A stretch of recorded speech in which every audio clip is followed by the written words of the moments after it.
What technical difficulties? Hey, ladies and gentlemen, welcome to this edition of Unpopular Review, NXT AEW Review. I'm one of your hosts, Badguy, and I don't come alone. It's usually a three-man team or a three-person team, but we're gonna throw in the four because we gotta do that. Hopefully, I don't get sued. So, introducing first is my tag team partner, my manager. I was gonna say he's a nice guy, but he's not. He's an evil one. Evil Dose. What's going on? There we go. Gotta do the fingers. There we go. Gotta do the fingers. Yeah. Evil Dose. Feeling evil, feeling feisty, coming off of Revolution where the poof not heard around the world was fizzling. But let's see how they recover. We're going to talk about that tonight. I can't wait. I was hearing everyone says, where's the kaboom? And also, starting off early, Mike Ridge. Hi. There we go. And also, usually with us on this Wednesday is the sheriff. Always here. There we go. See, I'm the big Hall of Fame signee. The big Hall of Fame. There we go. There we go. See, I like that. And also being here, to sound like AEW. Oh boy, I can't wait to hear because I didn't see nothing. Is the steaming one, Willie Beeman? Yo. What's going on, UPR Universe, man? You here with the Four Horsemen? Nah, I ain't gonna say Four Horsemen. With the evolution of the UPR host, you know. Oh, I love that. There we go. You know, we got the sheriff, the rookie, the young whippersnapper, you know. Then we got, the seasoned veteran and Ron Badguy. Then, we got the legend, man, the best heel in the business, man. We got Evil Dose, and then, I'm a special attraction like the Beast, man, Batista, man. So y'all here, y'all joining in tonight, man, for AEW NXT review. Man, let's kick it started. Steeman is so steaming, he's wrinkle-free. There we go. There we go. You don't need a face steamer. There you go. My complexion good. I've been drinking all this water being sober. Wow, that's bad guy. That's gimmick infringement right there. I know, but I mean, he did a hell of a job on that. I mean, in wrestling, everything gets brought back over and over again. Wasn't there like 2 Nature Boys? Like it wasn't just Rick; it was Buddy. There were at least 4. Yeah. Oh, no, there was 4. There we go. Oh, look, here we go. This is the name we can be called, the Dynasty. I like that. Oh yeah, Dirk, I like that. I love that. This guy, he could be. There is a dynasty in MLW. Uh-oh. It's all right. You know what? It can be a contest. We can make it a contest for the audience. Send in your best ideas during the chat, and we'll announce the winner at the end of the show, who will win exactly nothing except for getting recognized. Wow, he's already breaking in. Yeah, again, we'll talk about that later on. And Mike Riggs says, "How are you?" Thank you, Mike. It's nice that they're individualized. There's a lot of stuff new with me, but I can't do it right now. But I have a couple of big things happening this week. Hello, Christopher Harris. What a nice fellow. He is a nice guy. I wish our executive consultant was more like that. I know, right? Jerk. Yeah. But we usually kick it off with AEW. So why don't you guys? Especially with them coming off their pay-per-view Sunday, I'm intrigued to hear where did they pick up from Sunday? So why don't you guys take it off? You know what? I usually start, but I have been chagrined this week by Pepe Le Pew, and I feel like maybe I'm Pepe Le Pew. So I think the sheriff should start this week. Right. Okay. Well, I start, and also Ray Fenix and Matt Jackson start. Immediately, I like this match because anything that Ray Fenix does just seems to be good. In terms of matches, I don't really know about talking, but he's cool. So, also, I want to be clear because are we like recapping Revolution as we go through it? We did a Revolution review show, but you can certainly recap things that you feel are relevant to this show. I think it's necessary to say that Ray Fenix and Pac won the Casino Battle Royal. So they're going to be challenging the Young Bucks for the titles, but this time it's just Ray Fenix representing them. He goes against Matt Jackson. Also, during the match, Ray Fenix did this like Hurricane Rana spot where he like stepped out the ring and then he landed on Matt Jackson, but he did it in a fluid motion. And then I thought that was really cool. This match was good. It went on kind of long. I felt like Ray Fenix really got pummeled, especially towards the end. And it could have ended after Matt gave him like a a big flying elbow, like a la like Shawn Michaels. I thought it could have ended after that. I'm glad it didn't because I don't think it would have been fair for him to take the loss like that. And so like Ray Phoenix eventually he works his way back. Matt Jackson actually gave Pac a super kick at the side of the ring, and the way Pac sold it, he was like twitching on the ground and like carrying on and doing a bunch of stuff. So after that happened, he gets back in the ring, and then that's when Ray Phoenix is able to kind of capitalize, and he gets the win. They did say it was a big win for Ray Phoenix, which I don't know if that's the case, but it definitely felt like that after he won, and I don't know why that is. Probably because usually he's getting a lot of losses in terms of singles matches. So I felt like, especially if they're going to put as much stock in him as they have, it's good for him to get the win here. So yeah, that's basically it. I'll toss to Evil Dose. Yeah, I think she did a good job of covering the match. I don't know if it's just me, and I know it's not just me, but maybe it's just me and the other haters out there in the universe, but something doesn't look quite right with the Jacksons. Like they seem a little bit off lately. Wait, it's what? been like 3 or 4 weeks. Oh, damn. Yeah, the Masses, Young Bucks. the Young Bucks. They seem a little bit. Oh yeah, Okay, what I do? yeah. I'm bringing up current news about that Latoya. She doesn't get along with Jackson. Tito is always getting tissues. I mean, come on, it's problems. Yeah. Andrew Jackson, he sucks. Everyone hates him. Everyone's $20 bill. Okay, so. I mean, it was incorporated by reference, but both of the competitors were accompanied by their seconds, Fenix with Pac and Matt with Nick. Penta was not there, and that wasn't mentioned. He was in the show a little bit later on.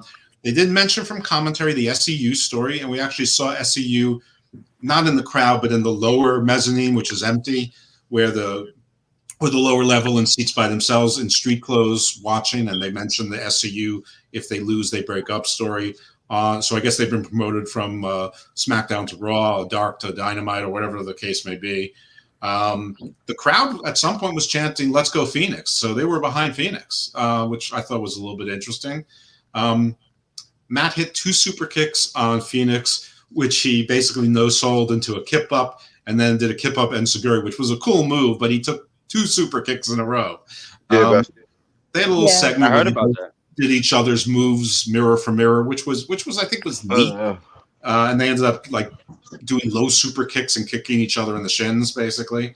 But yeah, Phoenix applied the pile driver for the win, and it was a good match. The story is Pac and Phoenix are going for the tag team titles. I mean, I could bring them up. By Bucks. I was on my podcast.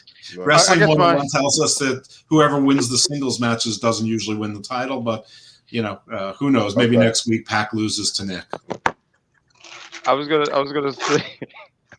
I was gonna ask what happened to because usually the Lucha Bros. So because I haven't watched AEW, where God, I'm blanking on his name. Phoenix's brother. He's just having a single run right about now.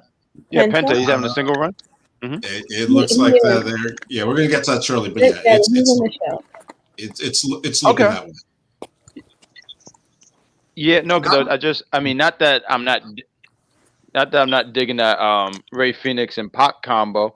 I mean, it sounds like it's a really good combination, but it's usually Lucha Bros. So that's what's like, hey, what happened to his brother? But okay, cool. I always think it's odd when they break up a completely formidable tag team to put the guy in another tag team. It is odd. Yeah, I don't know if it was a request. Maybe they didn't want to be with each other. Who knows? This was not a commercial break, so I don't know if you want me to go to the commercial, if you want to pick up at NXT right now. It's up to you, Badguy. So sure. So NXT starts off with the 2 big announcements. So what everyone thought that NXT was going to do, they're going to have 2 takeovers. So I believe it's going to be WrestleMania weekend. I'm sorry, WrestleMania week. So they're going to have one Wednesday and Thursday. It is, oh God, I should have totally took the notes, but it was something over stand and deliver or something like that. I heard the name and it just really kind of was like, nah, all right. Well, but I was excited that there's going to be a takeover because they usually deliver. They actually really usually deliver, sometimes stronger than other shows. So I was like, oh, okay, cool. And the other thing that a lot of people were already saying, they were going to bring out new titles and they bring out the NXT Women Tag Team titles, which I guess is fine, but it's just I just don't think we need any more belts. Like it I don't know. I guess, but I have more faith in the NXT division that they're gonna really make those belts feel like something. But I kind of just like, So they give the titles to Dakota Kai and Giant Gonzalez, and they are the new, they're the women tag team champions. And all the women, they're clapping because all the women out there, Rigo have all the women out there, they're clapping for them. But Ember and Shotzi comes out and they want a title shot.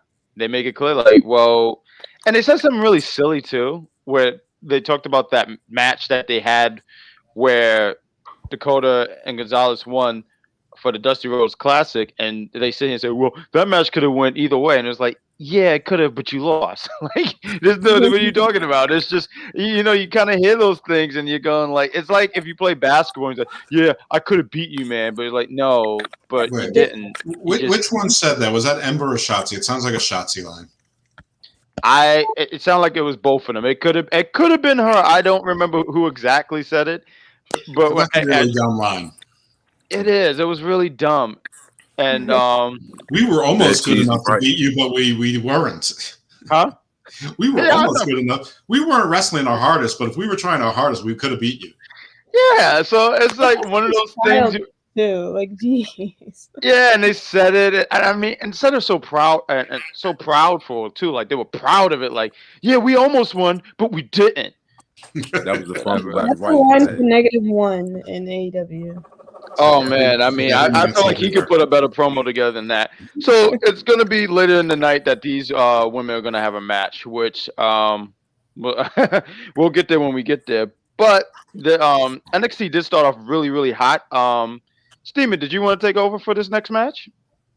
Well, what was that? Io Shirai and yes, Stone? Yes, sir. That match was actually decent. Of course, I like looking at Toni Storm anytime she's on TV because she got the best bones in professional wrestling. There you go. But I actually like the idea of the titles. Like I actually get to give more women something to do other than whoever don't have the women's NXT title. Then it's like everybody's just building up for that. Man, if you ain't in the title picture, then you ain't. You know what I'm saying? Just so I think hope to see some better tag teams with chemistry and actually go to work good together in the ring in the women's division, because that's something NXT does, man. From the NXT tag teams to the UK tags, like they tag the NXT tag division super strong. So they develop good tag teams. So I like the women's belts. But Io Shirai defending against Toni Storm. Io won. What happened in that joint? It was almost I think Io missed the Toni missed it. She went for a splash. Yeah. And you know what I'm saying? I knew she was gonna win. I knew she wasn't gonna lose it to Toni Storm, like not this close though. Not this close, you know what I'm saying? So no, but it was a really good match. I mean, the story was Io never beat Toni, so that you have that story from the Mae Young Classic and Toni throwing in her face like, "You never beat me. You might have beaten everybody else, but you haven't beat." And these girls really. This was a good opener. It was a really good opener. You can't go wrong with it. You can't go wrong with an EO match. Toni was good too. Some nice spots. There were some really good spots. But Toni taps out to Io. Toni goes for like a splash, misses it. Io hits the crossface, and she kept working that in there, that crossface. And I like that because it was just different. She could have beat her with the moonsault, but one of the things I like with some of these NXT guys is like they have two different finishers, so they can beat you in different matters. So you have Karrion. Well, I disagree. With who? Who you disagree with? Assuming you. Well, listen, Mr. Mike Ridge. Tough cookie, and no one likes tough cookies. They should be soft. It's just downright anchovies on pizza. Disagree with me. Yeah, that's disgusting. That's even too evil for Evil Dose. Yeah. That's like Evil Trace. That's Evil Trace territory. Yeah, there you go. But it was a really good opener. It was a fine opener, and then we get a LA Knight promo. He's hyping up, but yes, it is Wednesday. Yes, You know what So I that got- means? you know what that means. Boom. That should be like we Psych. gotta have the there. But yes, our tagline. But LA Knight, he's talking about everyone thought I was gonna debut this week, but I'm gonna debut next week. Hooray! Bronson Reed comes out. He's very upset about last week. He attacks him. So it looked like there's gonna be, if it's not a match next week, that's gonna be some at Takeover. And I'm gonna give the floor to you guys, unless you want to add something in here, Willie, because there's a Jake Atlas match, and oh man, I I remember I don't know why my insides started laughing, like like you when feathers and they tickle you, and my insides started laughing when I saw Jake Atlas. I said, yeah, okay. Yeah. Apparently, yes. Yes. Tony's. Yeah. Tony's ass did that. Yeah. I don't have nothing to add to that. Like you took care of There's that. two comments in a row I don't agree with. Pineapple on pizza should be illegal. The corporate ministry. There we go. That's us with the corporate ministry. Us. It's the Darker Order of Tatarus. There you go. So why don't you guys take over, because there's a Jake Atlas match in. But it was actually really good. But go carry on. You guys take over. Who do you face? Oh, Pete Dunne. Oh, okay. Well, he lost, obviously. Spoiler!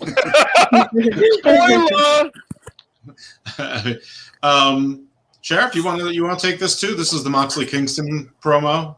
Ooh, this should be interesting. Oh no, actually, I feel like you should take that one. Okay, listen. All right, this was, I guess, trying to make the best of a bad situation. I went on the record earlier today stating that I thought that AEW should just pretend that the explosion went off with a big boom instead of a fizzle, and just where's the kaboom? Yeah, and just go on as if it went the way they wanted to. But I knew that they couldn't. They can't leave it alone. They have to explain everything. So this is what they came up with. So we see Moxley and Kingston apparently in somebody's conservatory or living room or outdoor patio drinking. They're having, brown liquid, scotch, bourbon, something.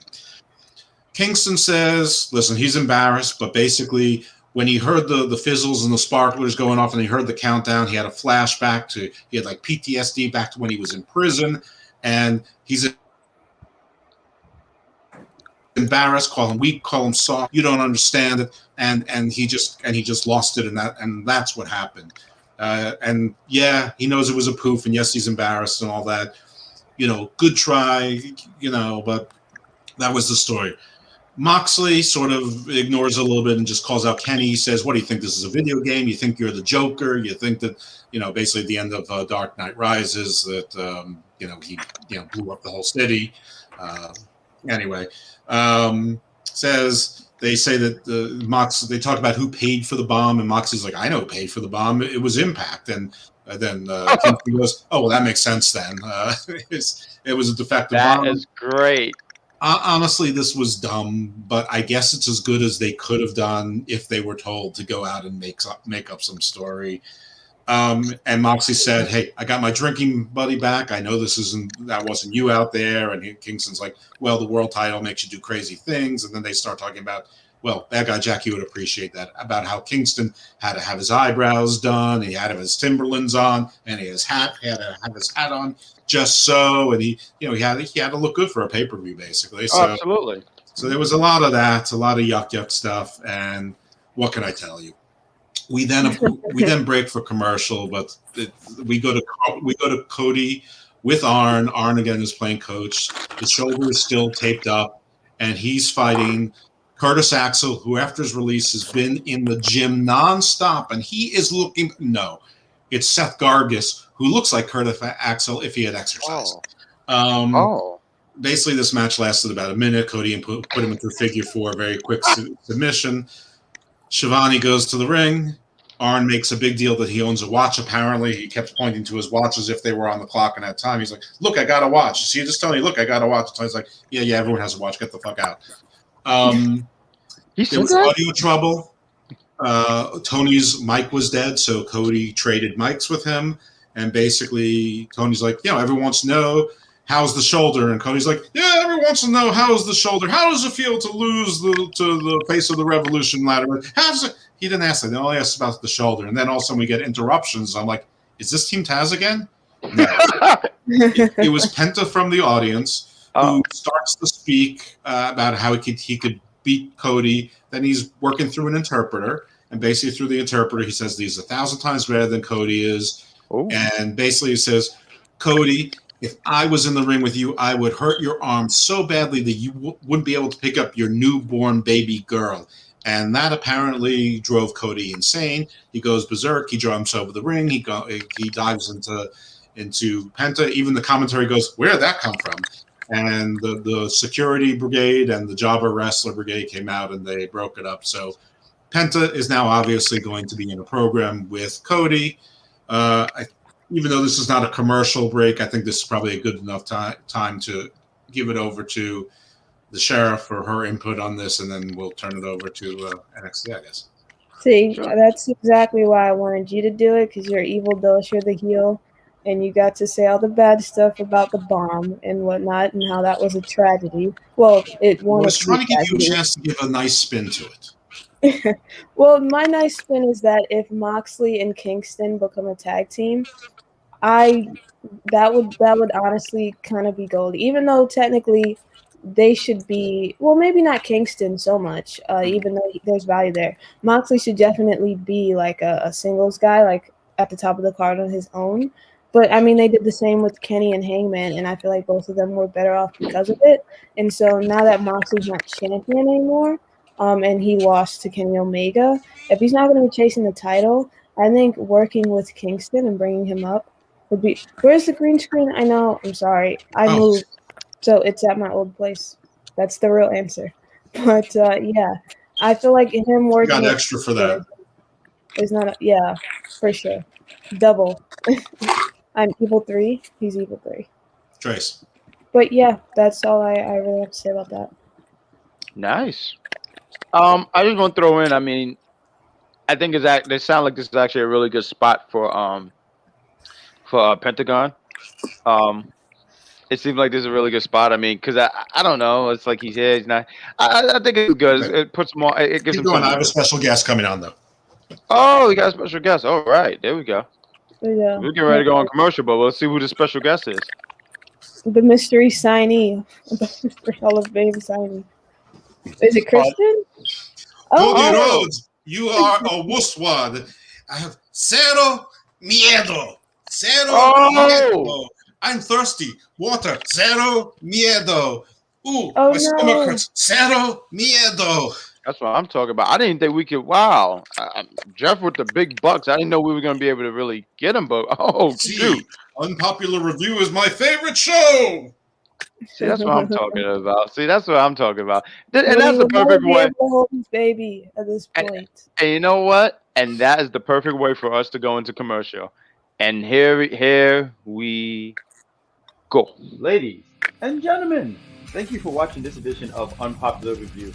While you're at it, why don't you give us a follow on these beautiful social media platforms known as Facebook and Twitter at Unpopular Review. But there's another one. Give us a follow on Instagram. We got funny pictures, we got updates, and we have things where we tell you everything that's going on. So why don't you give us a follow on Instagram at unpopular.review. And now, back to the show. Oh, look, Evil Dose is back. You missed Pentagon. It's all right. He gave me back my shirt. Oh, well. He's like, Captain America? I thought you said it was Captain Mexico. I'm like, I might have lied a little. Oh. Well, it's nice that you was able to get him on for a minute. I didn't know that. What is happening? Someone's eating crabs. Oh, crabs are great. Very crunchy. So we get to NXT. See, there we go. Look, there we go. This is why we're the A show. Look right here.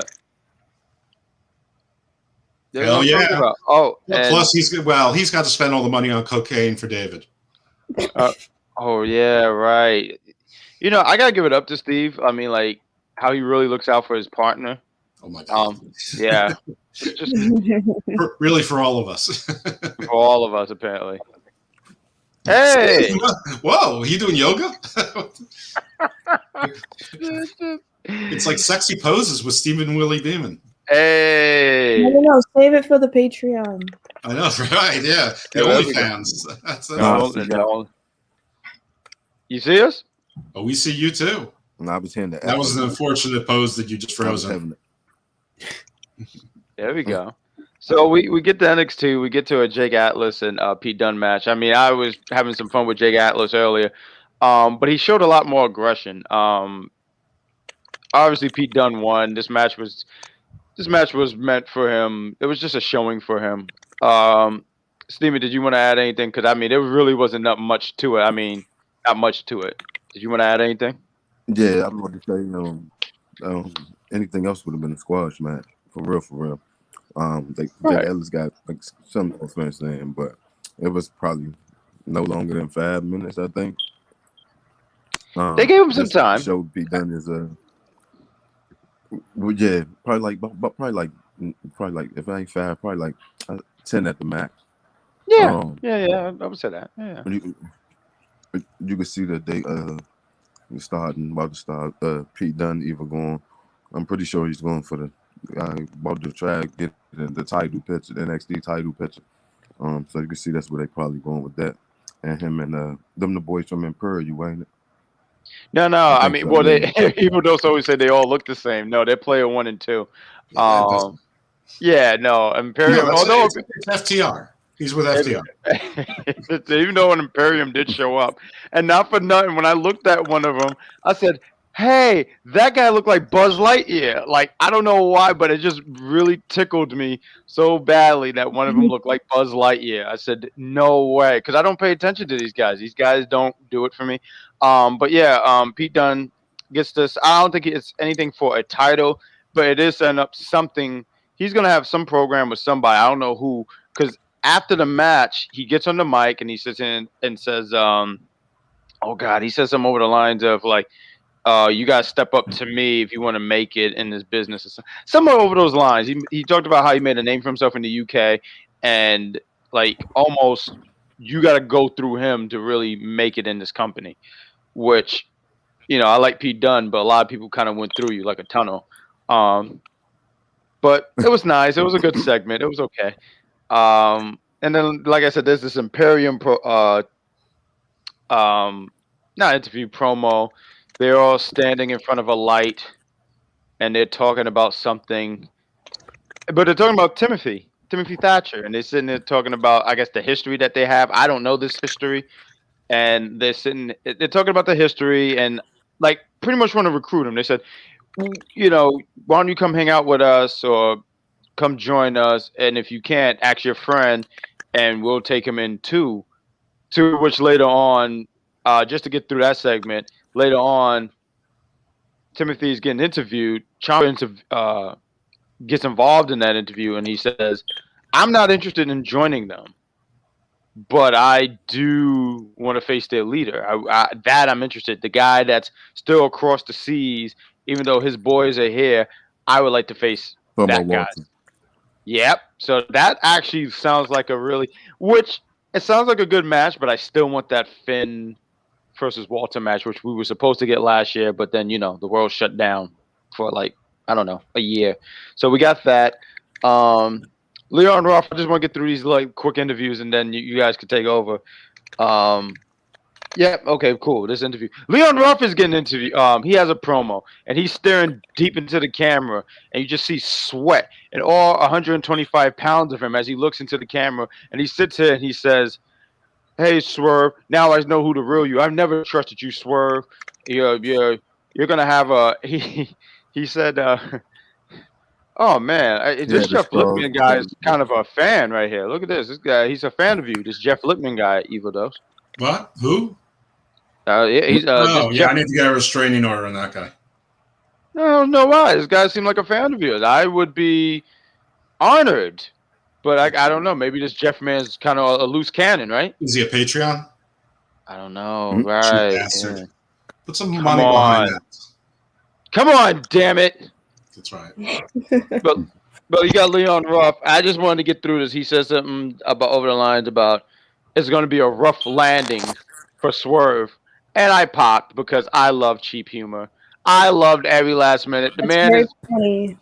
It was straight to the point. The man, his name is Rough. You're gonna have a rough landing. I really wish he would come out with a dog, and every time Leon would do some rough, rough, Oh, rough, rough. I don't care. That would be so great. See, Evil Dose is smiling. Evil Dose don't smile often. He knows that would be great. Well, I mean, I was thinking that they just signed Scott Steiner's son. Oh, so you're just saying he could be the dog?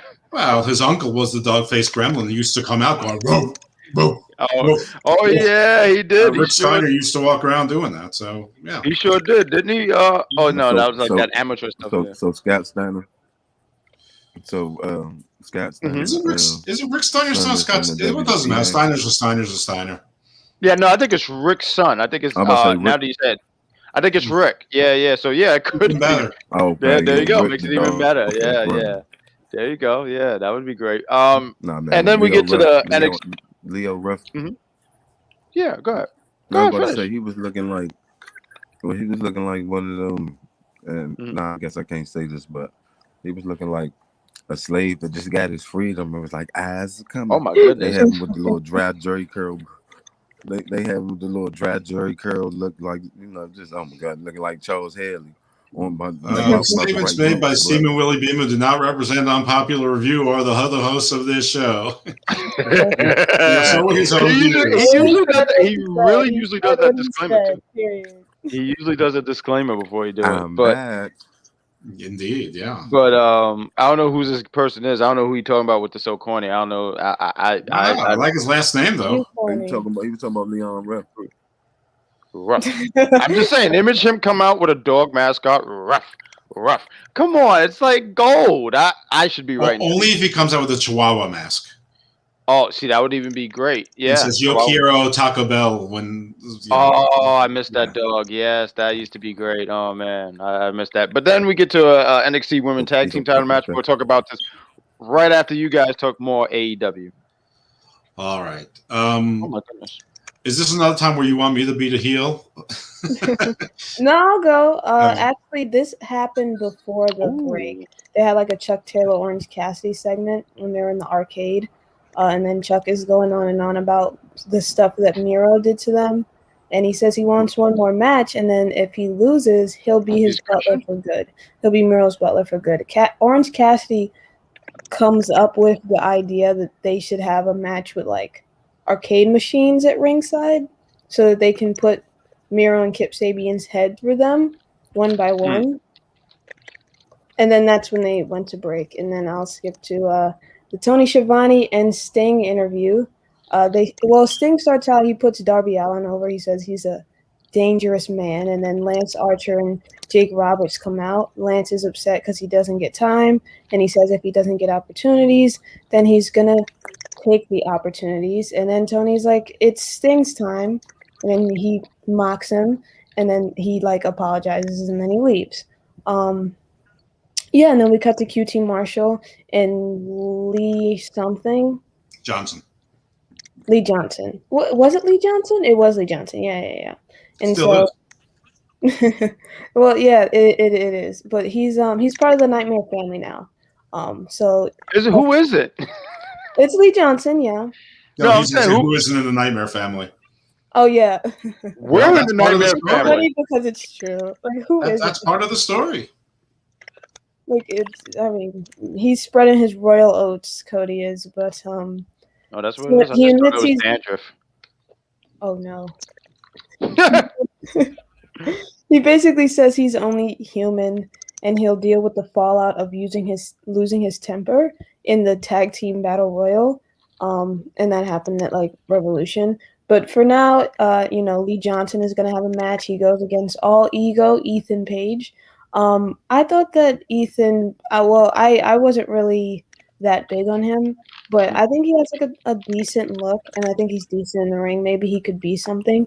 They did give him the win here, but right before that, he had like a promo, and he's just like, "Oh, I'm Ethan Page, and I'm here for my spotlight," like that kind of segment. It's like, what can I compare it to? You know the old NXT when it was like a game show.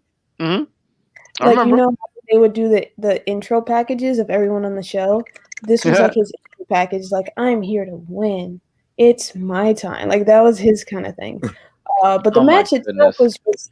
was decent. Like, they were like truthfully, Ethan Page dominated most of it because I think Lee Johnson just got his first win in general on TV like recently.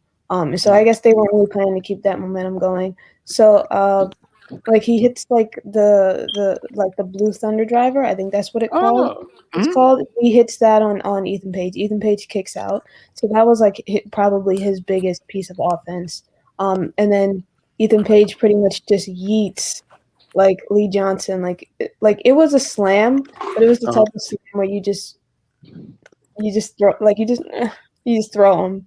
So that was his finisher. He just threw him, and then like he landed, Tremendous. he pinned him. Yep, and that was 1, 2, 3. And then after the match, so like after the match, like QT Marshall, he intervenes to save like Lee Johnson because I guess the win wasn't enough. Like Ethan Page is beating him up. Dustin Rhodes comes out as well to save him because you need two people to save him. And then that was it. So maybe they'll have like a feud going forward. I don't know.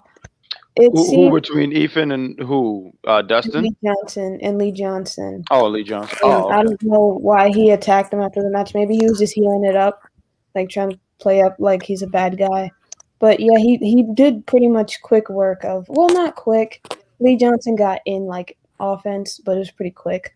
And I'll stop if Jeff wants. I mean, sorry, not Jeff. Evil Dose to Malachi. Who's Jeff? We don't Jeff commented in the thing that Jeff was the one who's not part of Patreon. Yeah.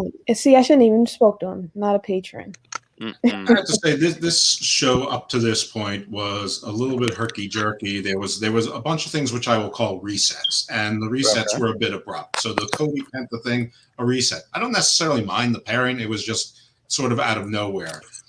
Archer, fronting on Sting, that was out of nowhere. Obviously, Archer is a heel. I've been saying he's a heel for the last 2 weeks. After he was a face for about 4 weeks. So the Big Show's influence, I mean, Paul White's influence over big men and turning is already in play. They did continue a couple of stories.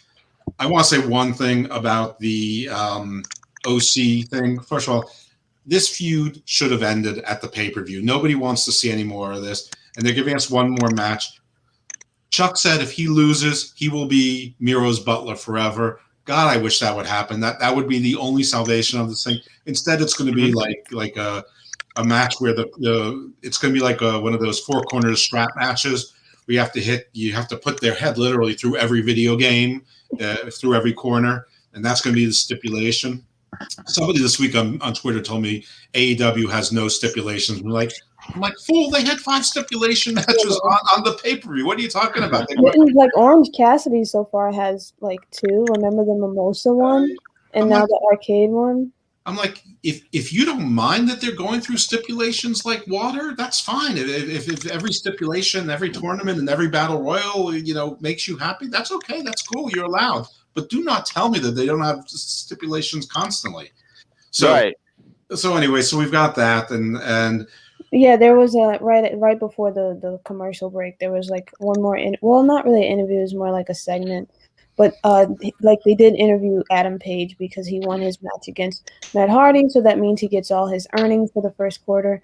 This was the happiest I've seen Hangman in a very long time. He was on like a tractor thing, and he was like, I bought lots of booze, and I brought this vehicle with Matt's money. He was accompanied by Dark Order, who wanted to hitch a ride on his little ride-along mower.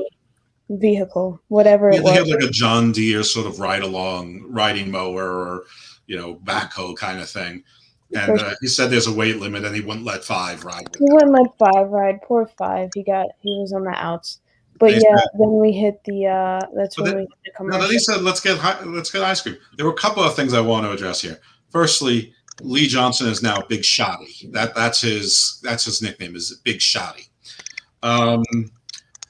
There was something with Ethan Page's music that it was super loud and you couldn't hear his promo. You couldn't hear anything. It's almost like all of a sudden they were in the Jaguars stadium and like the music system went on so loud you couldn't hear a thing, and it started too early, and it kept too late. And I thought it was a mistake. I thought it was a tech issue because they had a couple. But then when they hit his music after he won and left the ring, it was the same volume. So they've got to do something about that. It was crazy.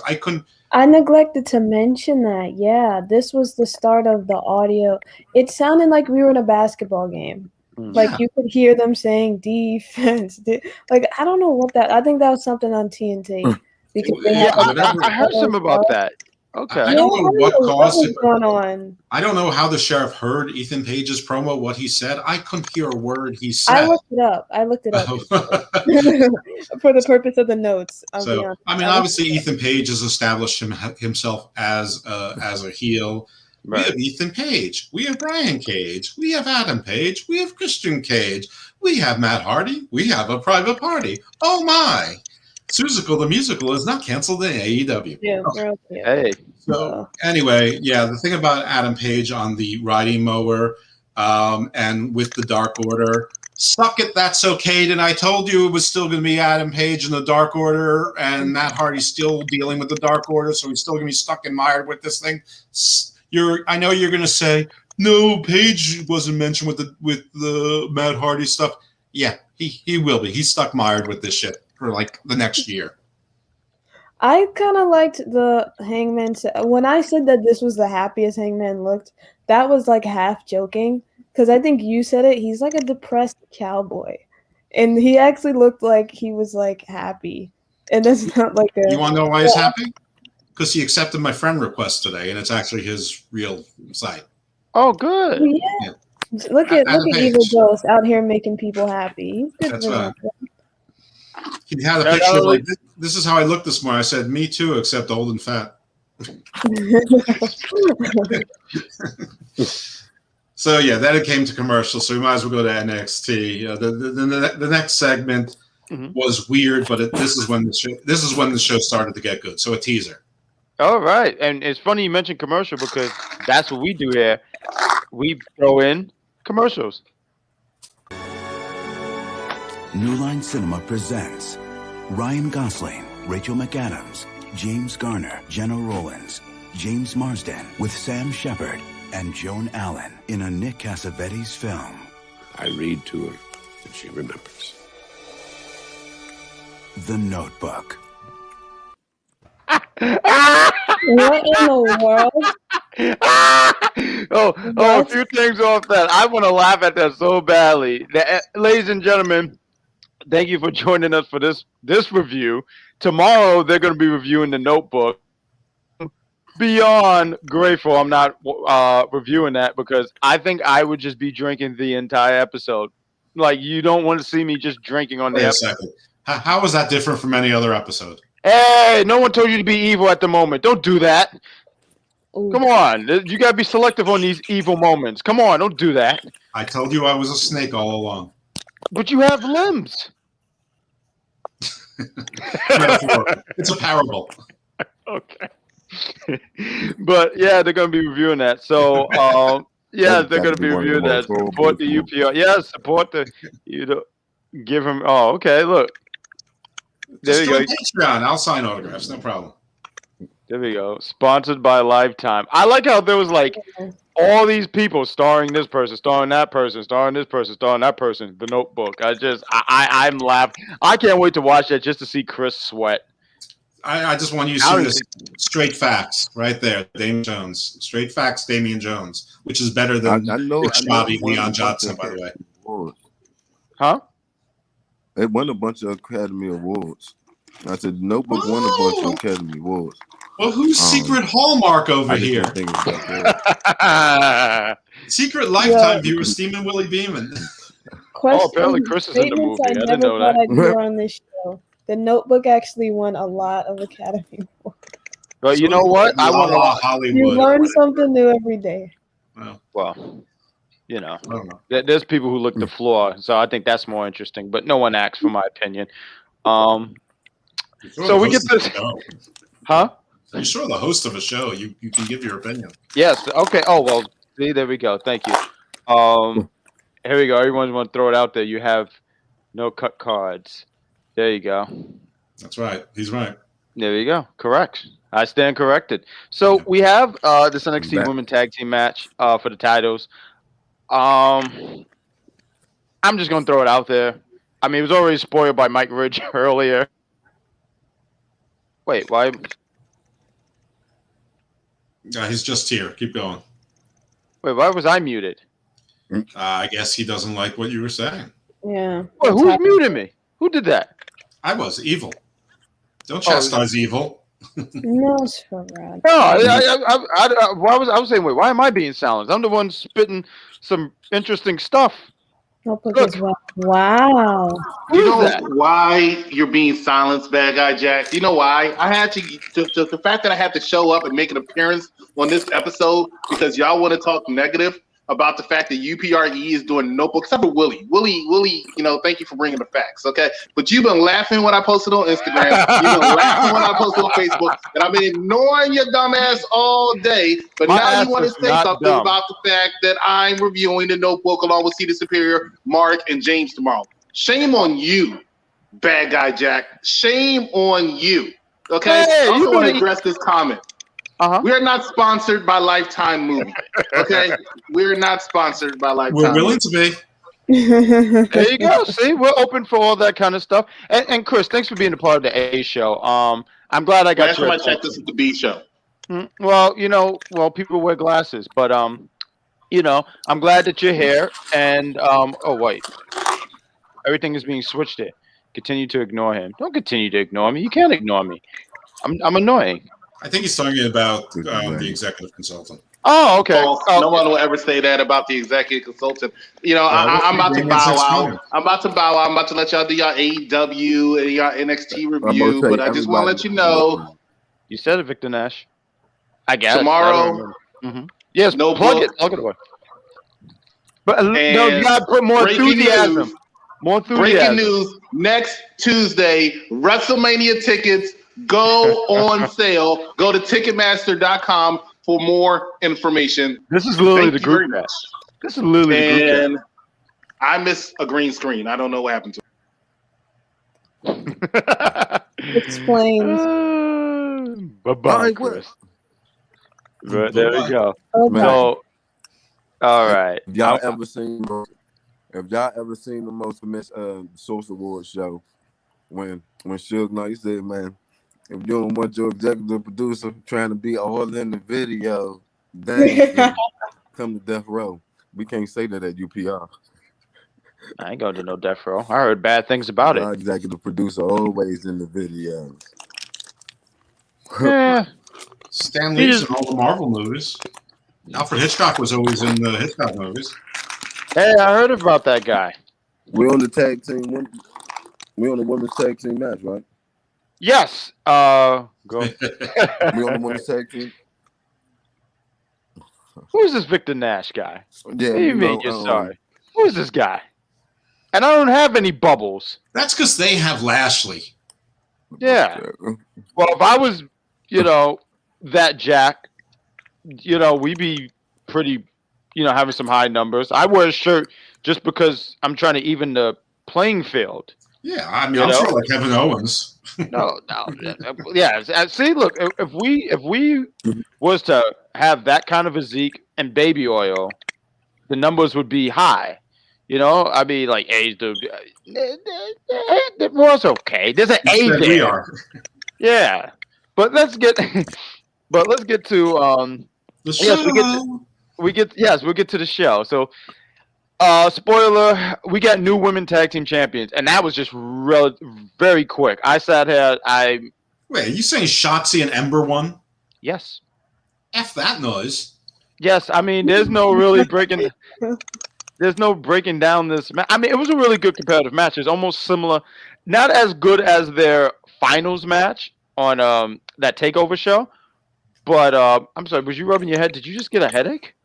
This is terrible. I did freak. But I don't know. Willie, you want to take over?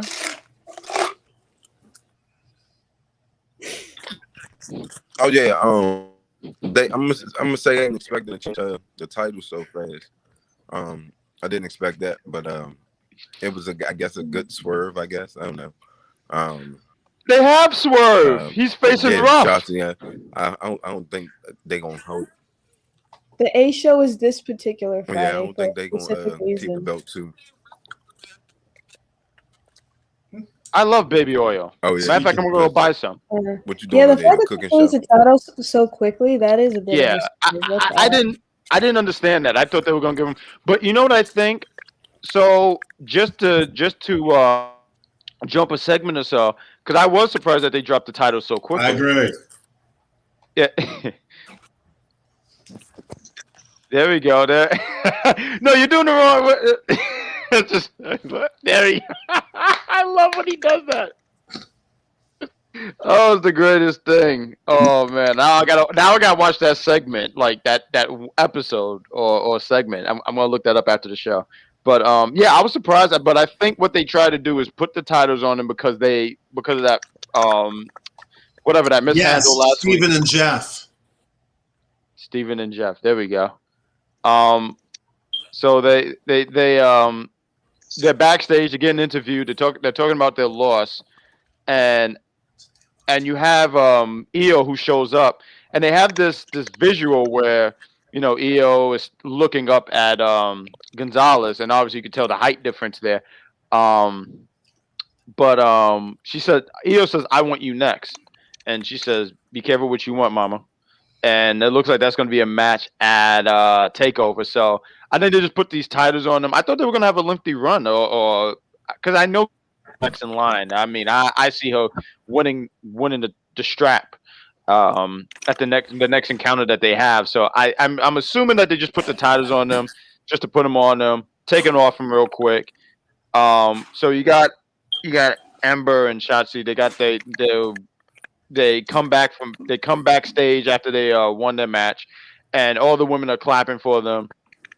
And then you have Candice. See, I got it this time. Candice and Indy. They just looking at her and they're looking at the other two women. And just said that should have been us. That could have been us. So it looked like they're next in line. So that's what I said. I think with NXT with the women's titles, I have more faith in them than the main roster because I look at someone like. Who's the champs now? Oh God, Nia and Shayna.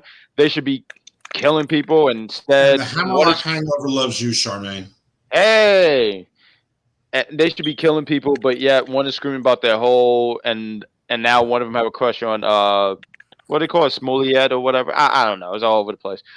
But then we get to the segment right here where you have Candice and Johnny. Austin comes up to Johnny. He says, "Hey, did you pay?" He said, "Did you pay the therapist off?" Johnny said, "Yeah." He said, "Why?" Because he said, "Because therapy isn't cheap." He said, "Oh, okay." I was like, I said, I love this idiot Austin character. Is just because he's such an he's supposed to play the innocent like kid. Johnny mentions like, yeah, I'm glad you know the truth about Dexter Lumis. Dexter Lumis has said all these. Remember all the nasty things he said about you. He don't want to be your friend, and you have this mediocre body. And Austin goes into tears. He said, "That's it. I'm gonna." So now they're gonna have a match next week. Hooray! So next week there's gonna be a murder. Which leads into. Oh well, you guys could take over because I know you're gonna like this one, but there we have the final resting place for Kaden Carter with Xia Li against Kaden Carter, but it really wasn't even much of a match. So why don't you guys take over? All right. I'm going to lead into this because there's a question here that comes up. And yes, but we will repeat it. There is going to be a unification match between the TNA title and the Impact Heavyweight Championship between Moose and Rich Swann. That match has already been taped. It was taped 2 weeks ago. We will not spoil it here. I'll just give you a hint. The guy who won isn't going to be a free agent in a couple months. The winner of that match will face the AEW champion at the next pay-per-view. They did not say it was necessarily going to be a unification match. So now that's our way. But back to our show. Christian Cage was announced as coming out, but instead of Christian Cage, nope. we get the cleaner dancers, and I never complain about the 1980s video game cleaner dancers coming out.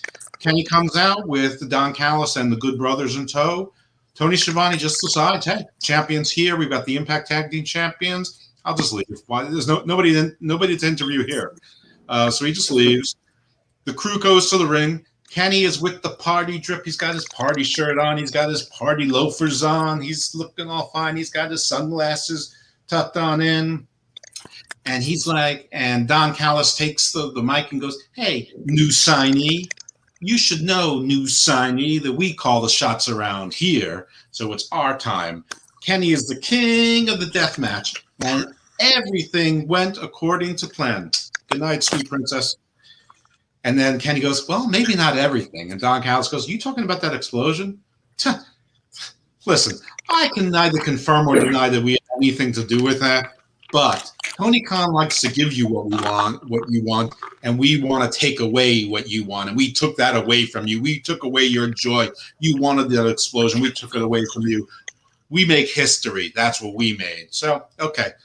Actually, this story is actually better than the Eddie Kingston one. But, okay, listen. This is dumb, but they did okay with it, and Don Callis' part was pretty good. So, it's dumb. I'm not going to rant on it. It's done and over. Move forward. Omega basically says, Moxley, I embarrassed you. You know, we didn't factor in Kingston. The one thing we didn't factor, the old friend coming in and getting all emotional on it. And then Kingston comes to the ring by himself. Callis takes the lead talking. He basically says, hey, I know you. I know you. I know you. I know you. I know you. I know you. Yeah, he said it about that many times. You used to work for me in Impact, and I had to fire you. And you want to know why I fired you? Because every time you got close to that brass ring, they love that term, brass ring, you screwed it up. That's why I had to fire you. Now, I'm going to give you a chance to get out of here with your pride because of our history together, and we'll even give you a countdown. So then they mock the countdown from Revolution. They put 10, 9, 8 on the screen with the same loud, obnoxious countdown noises. And then Omega gets in Kingston's face. He's like, oh, you're going to hit me? You're going to hit the champ? Is that what you're going to do with my guys here? There's 4 guys here. You're going to hit me? No, you're not going to. You don't have the guts. And Kingston hits him, knocks him out. The Good Brothers go to attack him. Moxley comes into the ring. There's a bit of a scrum there. Well, first I forgot. When they did the countdown, did go to one of the mock reenactment where Callis laid on Kenny Omega. I really should not have skipped that. That's great. So we have what could only be called a scrum. At some point, Moxley and Kingston and the Good Brothers just disappear. I guess the smoke finally worked and they're gone. And Christian's music hits. JR apparently doesn't remember the music from a few days ago. And he's like, what is that? And Tony's like, you know what it is. And JR's like, I really don't know what it is. And he's like, it's Christian. So now Christian saunters in. Okay, I just want to say, I found it ironic that the guy with the shirt that says outwork everyone at the pay-per-view came out, said nothing, signed a piece of paper, turned around, walked out as he's outworking everyone. Well, he sauntered out as slow as can be, still outworking everyone. And he doesn't come into the scrum. He's only interested in Omega. So there we go, another young star in the world title picture right away. He's working smarter, not harder. Yeah, he's working smarter, not harder. That's what his shirt says. It says work smarter, not harder. No, it says outwork everyone. Instant classic. Outwork everyone smarter. And AEW is, listen, this is supposed to be the young person's promotion where they can come up and sign and not get bogged down. I mean, come on. This Who is said that? No, but they no, go ahead, David. I mean, you say it because coming from me, it doesn't. Well, I understand that perception, but I mean that's something that we placed on them. No, they came out and they said they did. I mean, there's an actual interview I saw. It was either Sunday or Monday, and Jericho even mentioned we're not going to be taking all these WWE talent, and they are taking a lot of talent. I mean, it does not make them look. I mean, I don't think no one's sitting here saying, oh, these wrestlers, if they leave WWE, they shouldn't wrestle again. No, if you can get to another brand, sure. But AEW is taking a lot of these. I mean, I guess we could just call them WWE names. Big Show. I'm sorry, Paul White, Christian. what's his name? Ethan Card. Ethan Card. I'm sorry. Ethan Page. He's Ethan Page is WWE. no, It's an he was Impact Impact. I mean, I was gonna give him a pass on that one. I was gonna give him a pass on that one, but they took a lot of these. Tay Conti's WWE. Well, it took the shine off of Ethan Page. It was overshadowed by Christian. But what Conti, I mean, they didn't really do a whole lot. Like, if you didn't watch NXT, I think she gets a big pass. I mean, yeah, she was with WWE, but they didn't do anything with it. Like, you could say that about EC3 when he first went to TNA. Like, when he went to TNA, he was with the Young Bucks was in WWE at one point. Yeah, but no one's gonna really know them for that. Listen, they've had 3 champions. 2 of them are Moxley and Jericho. And Jericho. One of their TNT champion, 2 of their TNT champions, Cody and Brody Lee. Mm-hmm. I mean, come on.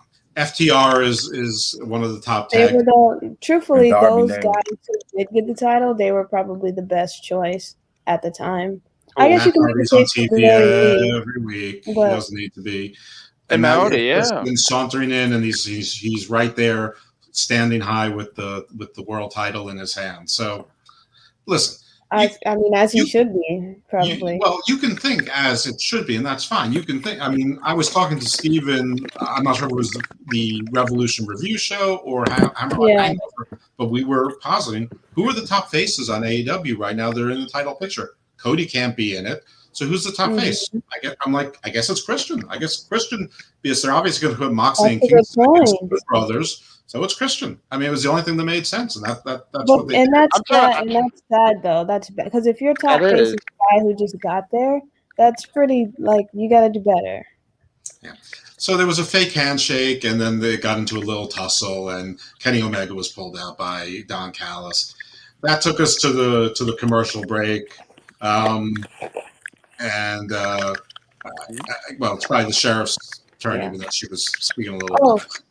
Yeah, I guess the top face would be Moxley, but he lost, so I guess next would be Cage. That's sad. I think we pretty much said what we needed to say.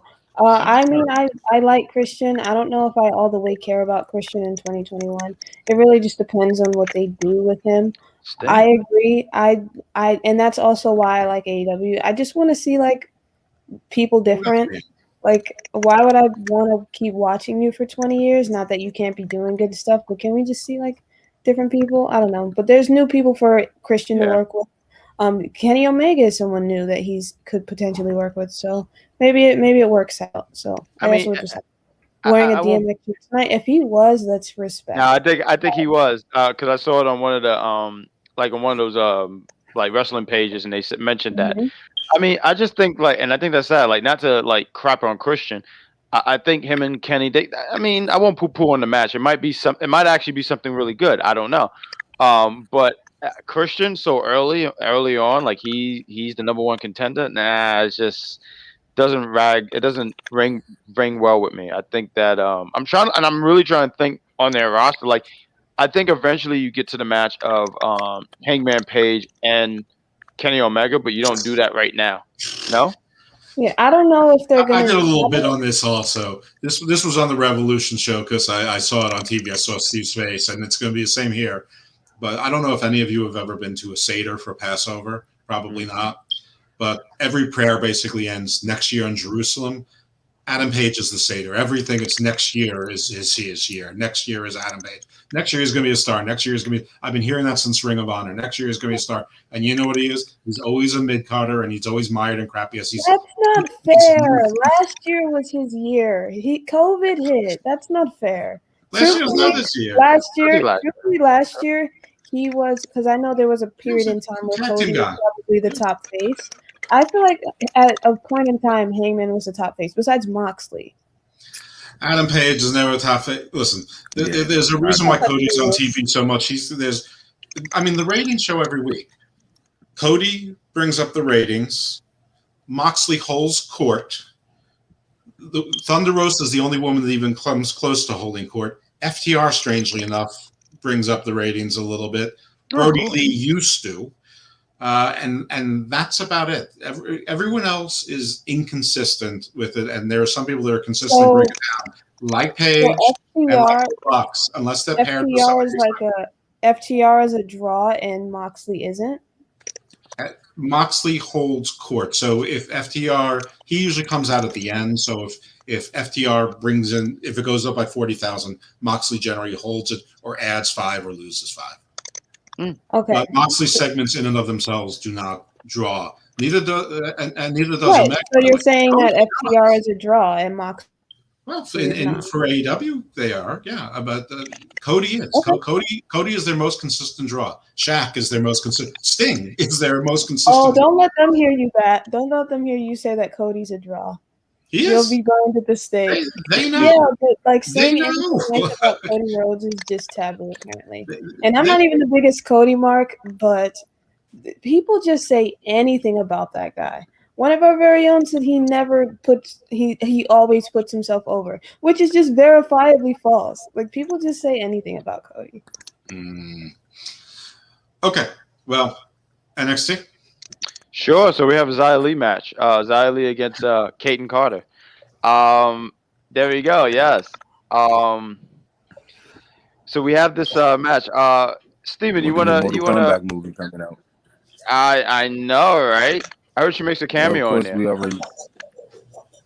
already know who won Xia Li. I guess they was it murder? All I want to know is was it murder? No, there was no blood in the ring. As the new Mortal Kombat character, since new Mortal Kombat coming out April 16th on the HBO Max app. It's not a plug. Oh, I'm gonna have to get that. That's a plug. Good old Steven. Yeah. And so of course we knew she was gonna win. They gonna start. They pushing her. This the reinvention of her because I ain't even remember who she was before until now. So you said Mortal Kombat wrong though. What happened at the end of the match? Did somebody she woke up? Mortal Kombat. I'm sorry, I get mad pumped right there. People be talking. We gotta do a Mortal Kombat review. I'm sorry, I'm pumped, man. I get excited when I hear that. Oh man, they're not even gonna play that song, and it's gonna be so disappointing. Like what? When I would hear that, I think I did a kick. Hopefully, I never put a hole in the wall and stuff like that. But what? That used to pump me up. I was, just swinging and just man. He said outside interference. She won by DQ. What DQ? She did. No, she did because when Xia Li was pretty much killing Kaden Carter or Kaden, and Casey was out there too. She was out there with the was it the not knee brace, I guess it was like a knee brace or something like that. But she came out there with a knee brace and crutches, and she was going to do the exact same thing she did to. She was going to do the same thing she did to Casey to Kaden, and just before she do that, she swung and hit her with the crutch, and then the announcers, we never seen her like this, and I love when I hear that. Because the acting for me, it just remind me of like that J-Lo movie from 2002. Enough. She's just fighting back with all her passion, just hitting her with the crutch, and then Boa comes out, and I just can't take Boa serious. He reminds me of like one of Rita Repulsive's like minions from Power Rangers, because like this guy is right here. He grabs the crutch from this woman. Yeah, he grabs the crutch from Casey, this small woman, and then she gets smacked by Kaden with the other crutch. And I said, "You fool! You were just—" I don't know. I just can't take him serious. Like they did everything. This match. Well, what if his finisher is called the Constrictor? So it's the Boa Constrictor. The Boa Constrictor. Oh, that would be great. That would be that was a hell of a. You came up there on the spot. Just now. Oh, brilliant! You're a brilliant man. Thank you kindly. No, he wasn't on. No, he wasn't. He was not on. He must have been with Elon Musk and Tesla going to the moon. To the moon. Oh man, what a switch for this man. Xia Li, she they protect her. She doesn't lose. I agree with Willie. They're doing everything. They are doing everything. I mean, I don't know when she gets a shot at that NXT Women's Championship, but they're keeping her strong. They're keeping her very, very strong. Who was the person in the chair? I forget that name. I'm so bad with the names. I was saying Mia Yim, and it's not Mia Yim. Yeah, it's Mei Ying, which Mei sounds a lot like Ying. Mia Ying. Oh, Because Mei originally Ying. it was That was Tian Tian Sha, but Yeah. apparently that may be the faction's name, the group's name, or the dragon's name. It's not entirely clear. You know, It's a we dragon. don't need to know all these things yet. I want to know about the freaking dragon. You said dragon. There's a Yeah. dragon? That's dragon. You have to get to the final boss and beat the final boss to get the answer. No, that's true. That's true. Before you face Shang Tsung, you had to go through Goro, and that was the dude with the 4 arms. So yeah, no, I agree. But you know, we get this. We get this. Okay, so 2 segments here. So at first I put Jason, but apparently his name is Jordan Devlin. Thank you, from NXT UK, and he's talking about coming up here next week, so he can actually. He's UK Finn Balor. Oops. Yes. Yeah. No, you're right. No, you're absolutely right, because he was actually trained by him. That's why I thought his last name was similar to what he was called when he was on the Indies. Like, you know, it was Prince Devitt. I thought it was Devitt. But he's gonna come up here next week, so he's gonna face Santos Escobar.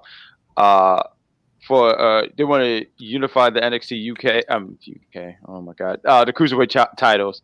Cool, whatever. It seemed like there's been something going on for a whole year. Yeah. Then you see Santos arguing with William Regal. He's yelling. Well, he went out with the title. Who? Can you hear me? Devlin. He's asking if Devlin came out with the cruiserweight title that he never lost. No, he never. Well, no, he was never actually at the arena. He was at an airport. I'm sorry, I should have been more clear. He was at the airport, and you know, he has he shoots this promo, but he's doing it by his phone. So as he's talking, you could tell he's at an airport, and at the end, he turns the camera around. You can see the airplanes and stuff like that. So you know he's making his way here next week. Yeah, whatever, cool, I guess.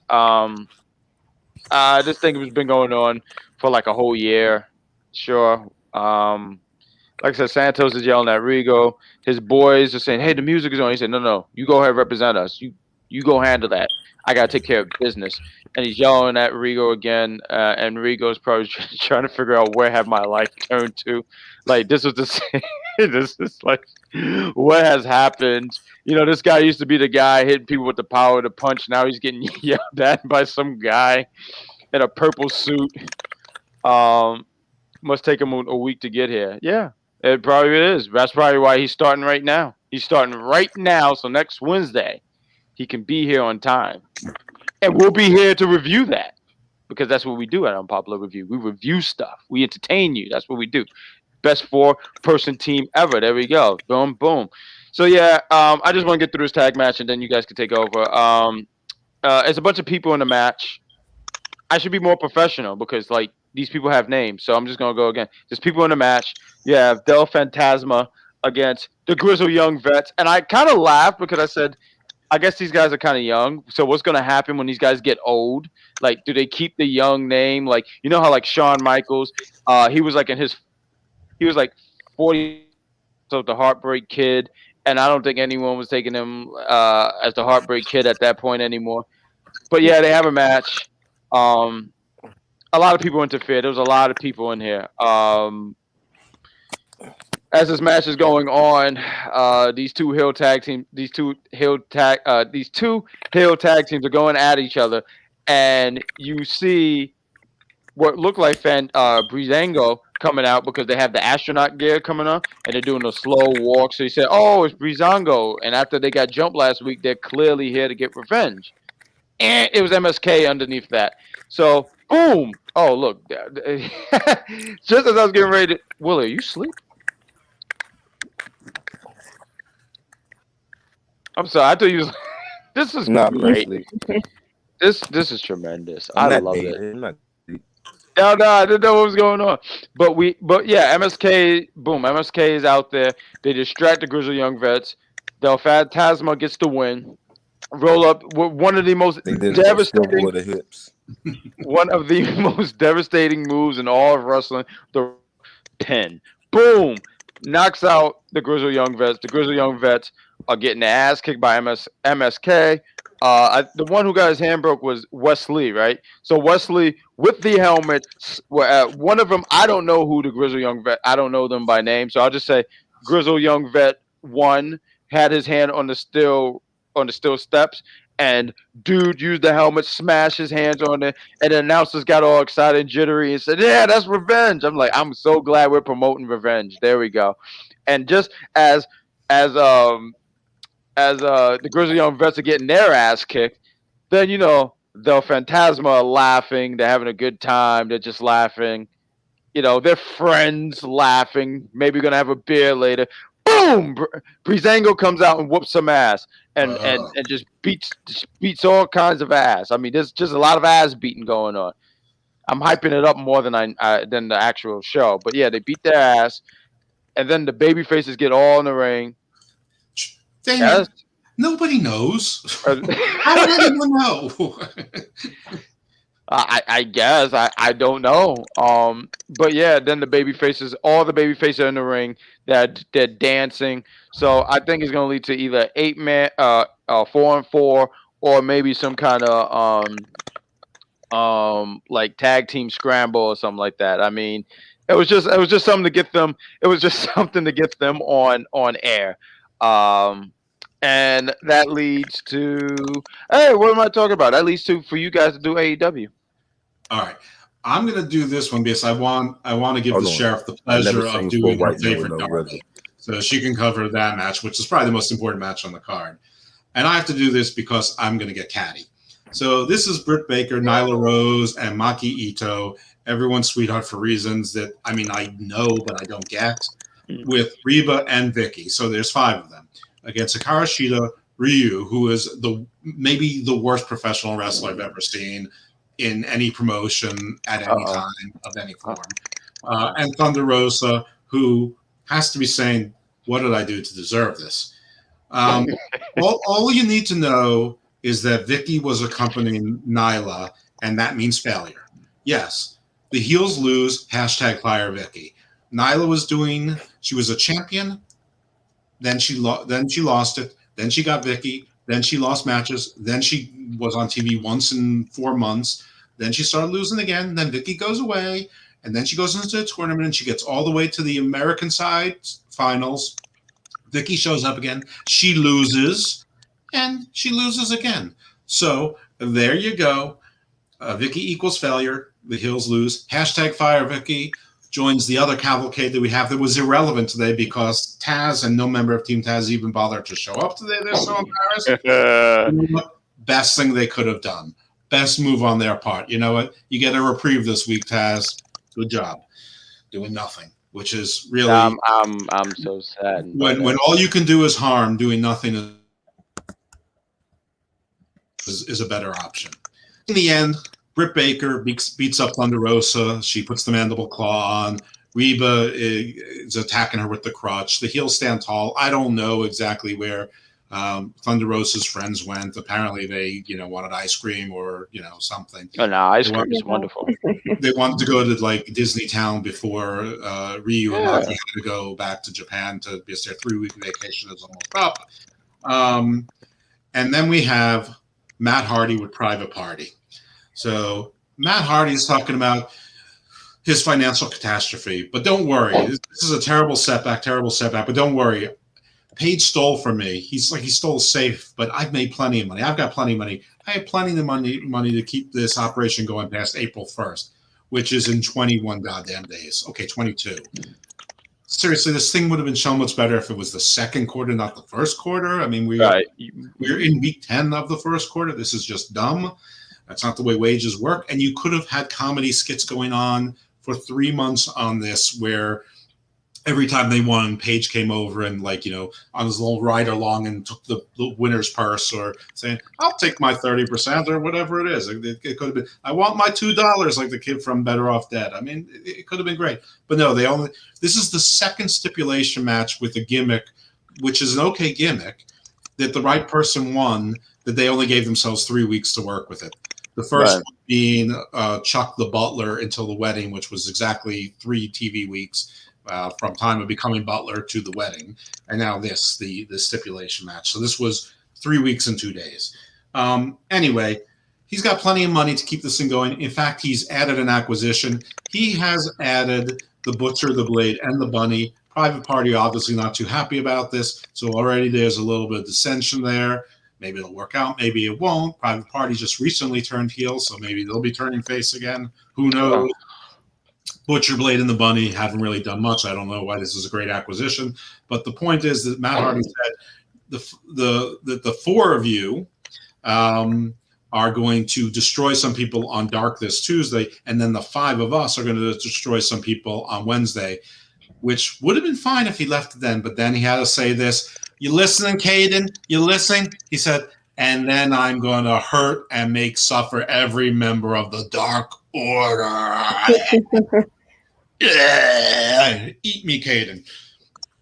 So we later learned that, it doesn't matter what we later learned. That's next week's match. So there you go. Then it goes to the TNT title match. But if the sheriff wants to weigh on this, she's certainly welcome. But I definitely want to defer to Darby, to her. Right. So before I enter the Darby one, you said that, which was it? Is it Rio? Rio? Well, it's not Rio. You pronounce it Rio? It was RYO until this week when it became RYU. From Street Fighter? We don't know. He said she was pretty bad. I can agree she was pretty bad. The match itself was pretty okay. I enjoyed it. I thought it was funny. Like, I think in the beginning, the baby faces started beating up the heels, but Mackie had her singing thing. So I guess while her partners were getting beat up, she was singing. And then when she finished her song, she decided to help her partners, and she hit Sheeta with the mic. And I thought that was a pretty funny spot. But yeah, that's all there really is to say about that. The Darby Scorpio Sky match, I loved for a lot of reasons. One, I'm a believer in Scorpio Sky. I like him a lot. Number two, I like Darby Allin. Sorry, Evil Dose. I know he's not your cup of tea for a lot of reasons. I will say that when he moves, he's extremely fluid. I get what people like. He's just, he moves almost like Reginald from Cirque du Soleil. I mean, he's that smooth and fluid. Yeah. I agree. Yeah. I see that. Yeah. But I think it's just different strokes. I get why certain people like other guys. Right. It's just that it's not really something that I enjoy. So then it just becomes that. So that's fine. But this match is exactly how Evil Dose described it. It was very fast-paced. Darby moved fluid around the ring. Especially in the beginning, there was a rapid series of moves. And then eventually Scorpio Sky gets dumped on the floor. Darby tries to jump out at him, but he lands, and it's he hurts his ankle. It doesn't really work. And then at one point, Sky actually goes for a diamond cutter, but it doesn't work. That's no good. And then they actually do a spot where it's a suicide dive, but it goes into the ace cutter. So Scorpio's Darby Allin tried to jump on Scorpio Sky, and then he hit the ace cutter, and Allin actually kicks out of that, but that was a crazy spot. And then Darby won by a roll up inside cradle. It was fast paced. It was a very, very back and forth match, and rapid moves, rapid moves everywhere. And then he wins by a inside cradle. He doesn't even really do anything. If anything, I would say Scorpio Sky won in theory because he hit that big move on him off the suicide dive, but Allin just kicked out. So you remember moving shots? We could have won, but we didn't. That was easy. Exactly. Well, actually, and Scorpio Sky, he was also childish about his loss, but in a different way. He got mad, so he put Darby in a heel submission. He put him in a heel hook, and he just hold it, just trying to cripple him because he was a sore loser, kind of like Shotzi. And then eventually the referees come out and pull him apart. So I guess Scorpio Sky is a heel now. Oh, he's been a heel. I said he's going to be for the last few weeks, right? Yeah. For the last few weeks, I heard on. But it's official now. All I want to say is that I predicted that Sky would win because it was a good time to get their first male champion of color. And the story was fine because Darby had the shit kicked out of him and, was beaten and battered. So he wouldn't look weak for it. But no, Steve was right. And Steve is going to lose a shit. I mean, I'm surprised he wasn't texting me going, I told you, AEW hates African-American men. And, I didn't see him winning. I think that they want to go with associated with Sting. I think they want to go with Darby for the long haul. I also think TNT likes Darby for Well, they could whatever have reason. won it back. I mean, the money's in the chase. I mean, TNT, has a history with wrestling. Anyway, all I have to say is that Big Daddy Cool was right. I was wrong, and I was so sure he was right when they said he wants to be the face of TNT. That would have been the perfect time to say. Anyway, it was the perfect time. And then at some point they went to commentary, and I think this wasn't supposed to be caught, but Excalibur actually genuflected on air. And I'm like, I was wondering why that happened. So if anyone has any ideas on that, they can fill me in. Yeah, and then then the commentary talked about like next week's like card. But I actually I'm curious. Did you like this match, Evil Dose? I thought it was okay. I knew I was in trouble when Scorpio Sky was trying to free Amigos, and he was like in slow motion. And right then and there, I knew I was wrong. Right then and there is when I knew that fortune had turned against me. The tide had turned. Yes. Yeah, I'm a believer. That's when me as the coyote realized I was no longer walking on land and looked down. And just my eyes left up. You're not in Kansas anymore. Exactly. Yeah, and I'm glad that he won on a roll up. Not because I don't like Darby, but again, I'm a believer in Scorpio Sky. And like you said, he's kind of been like a heel for a while, especially when he broke away from like SCU. So we'll see what happens. I mean, I didn't expect him to win, but I think if anybody's going to take the title off Darby, it might be Scorpio Sky, maybe in the future. I think it's took it to Badguy Jack, but sorry. No, I wanted to contribute a little bit. I think it's actually really good that they're using Scorpio a little bit more. I felt like there was a period where I don't know where he was at, and this is a really good spot for him right now. So hopefully they can he don't have to be the champion. Just utilize him more. He's a really great talent. They just don't do anything with him. They don't do anything with him, but Christian could just walk in and be like, "Yeah, I'll get a title shot." You almost forget he challenged for the AEW title. He fought Jericho. Right, he faced Jericho, right? And he got a pop. I forgot about that. Thing. Yeah. Anything that happened through COVID just feels like it's going to be Kenyan. It's going to be East Africa. Come on, they can't go to West Africa. I hope not. On. No, they ain't gonna do that with what you call it. But like no, it's gonna be from Djibouti. Oh, Djibouti. Yeah, no, but it's anything that happened pre-COVID just feels like it didn't happen. Tony Storm is from Djibouti. Who? Tony Storm. Oh, she's from Djibouti. Oh, Djibouti. There you go. Djibouti. Yeah. That's my tag team partner. High five. Boom! Oh wait, boom! Right there. Right. That's right there. Right there. Well done. That's good TV. That's great TV. That was such a botch too. That's what I was like, Sometimes you gotta do like this with your hand, like, oh right, bong. Really? I've definitely. Really, you got me. Yeah, no, you gotta put your hand up. You can do an up. Yeah, just point up like that. No, she's leaving me hanging. All right, that's cool. Oh, sorry. Mm-hmm. Mm-hmm. But it's great that they're utilizing him. Oh yeah, we'll finish it off with NXT on our end. I feel like I've been doing all this talking. Willie, do you want to take over for the main event, sir? Say that again. So we're at the main event of NXT. Do you want to take over? Do you want to open the discussion? Yeah, I can hear you. Can you hear me? Oh yeah, yeah. Yeah, I can hear y'all. We good. Man, of course we are. We're the A show, tonight, baby. For both shows. Takeover you know what? They keep talking about other shows. You know, the last time we all four was on, we had the most likes, I think it's like 2,000 or something.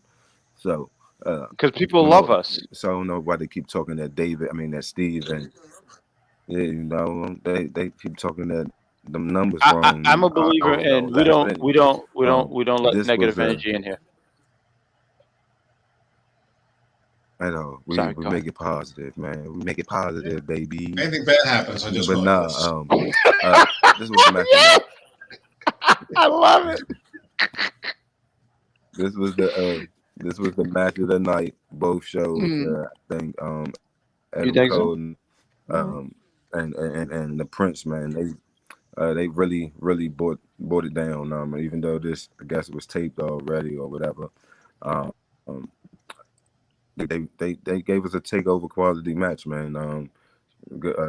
Adam Cole hit the Panama Sunrise and the last shot. Still couldn't get him fit out of the way. We've seen Kyle O'Reilly come back tonight, and it made Adam Cole, I guess, a little off his game. And then when Prince hit him with the DDT name, shit, I forgot what it's called. Oh, the he hit him with that 1916. outside the ring and took him in the ring and gave him a coup de grace. Mm-hmm. Yeah, 1916. Yeah, hit him with 1916. Then followed up with the coup de grace. Oh yeah, 1916. Adam Cole had hit him with the Panama Sunrise, the super kick. We'll just let that marinate. That's right. Chris is not on. Let that one marinate like that. Oh, when Chris is on this show, it's just a show. Oh yeah. That's why he's reviewing the Notebook. Anyway, yeah. Don't come back on here, Chris. Next week, Notting Hill, because he need to take some notes from the 80s show. From the note, from the Notebook. Oh my God. Next is gonna be Pretty Women after that. Hey, I know Julia Stiles was in that movie. Match, man. You could tell. You Got Mail. You Got Mail. I remember that movie. She played the stepmom. You should just do the entire series of Outlander. She played the actress that messed with the regular guy. Coming next to UPR, Downton Abbey. Man. Oh yeah, Hugh Jackman. Oh no. Hey, he's freezing because he wants to freeze. Will he never freeze? It's for dramatic effect. There you go. But all the stuff Willie. Yeah, man. Like I said, I got seasick. Yeah, no, the match was good. It was fine. You can't go wrong. Yeah, when you started shaking, I said, "Oh my God, I got seasick." But this match, you can't go wrong with two great caliber athletes like Finn Balor and Adam Cole. It was a really good match. A lot of good spots here. Story was Finn getting his revenge, getting his debt back on all the stuff that Adam Cole has done to Finn. A lot of spots that I love that the story throughout this whole arc of Undisputed Era and Finn and all these people is always the jaw. Like Kyle was for a period, he every time if you did like this, he would hold his mouth. But you have Adam Cole attacking Finn and his jaw, but his jaw was actually broke. I kind of forgot that as I'm talking, but he kept attacking the jaw, did all these kind of things. I mean, even the spot where he did a super kick, and usually the person fall out, but you see like Finn holding his mouth. It was a really good. It was a good match. It was. I feel like there's been better. I feel like I would have to watch all their matches, but this was good. You can't really complain about this. But I feel like the main thing here was Kyle O'Reilly's return. He comes out, and I made notes. Like I remember a lot of all the stuff going on in the ring, but I wanted to. What's the breaking news? I don't know. He's got to type his next message. I'm waiting for him to. I think he's come to terms that he's 5'1". But and that's fine. I'm breaking news. That's great. That is. Yeah, I mean, that's a breakthrough. There you go. I feel like when he drives, what are those things that you have? Like when you go to the, like when kids they sit in them high chairs. I think that's what he get. Okay, there we go. We're getting. All right. Well, I guess that's the breaking news. I had no idea. But Kyle O'Reilly returns. He comes in with the. He comes in with the jean vest. So I said, oh, that is badass. Because you know what? If I was in a bar and I saw a guy in a black shirt and a jean vest and jeans, I don't want to mess with this guy.